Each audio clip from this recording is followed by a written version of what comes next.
Taco Bell profanity. This definitely is harsh and unkind. So I feel it's petty.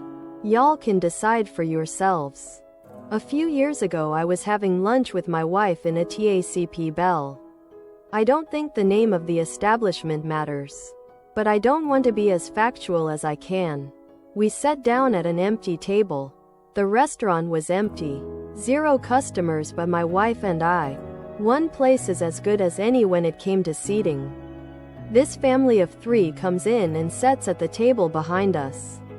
No big deal. 0 problems at all.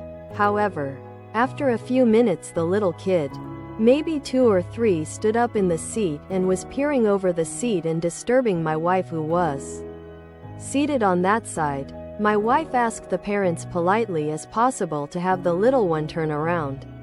The kid was grabbing at my wife's hair and being what a 2-year-old does. The parents didn't acknowledge my wife's attempts to wrangle in the kid. So I took matters in my own hand. I started talk to my wife about our project we were doing at our home. But with more cuss words than a sailor would use describing a orgy at a brothel. I was going to F the fuck out of the motherfucking lawn tomorrow. And those goddamn weeds better GTFO or all are at pay their weed mothers. The whole time I was talking at a volume that the others definitely had no doubt what words I was using. I glanced up to see the father give me an unwelcome look.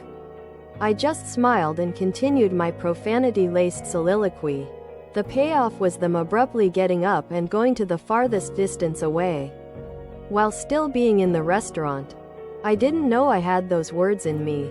Or those combinations of words. Some of it didn't make sense. Like I had Tourette's syndrome. Anyway, I believe it was petty.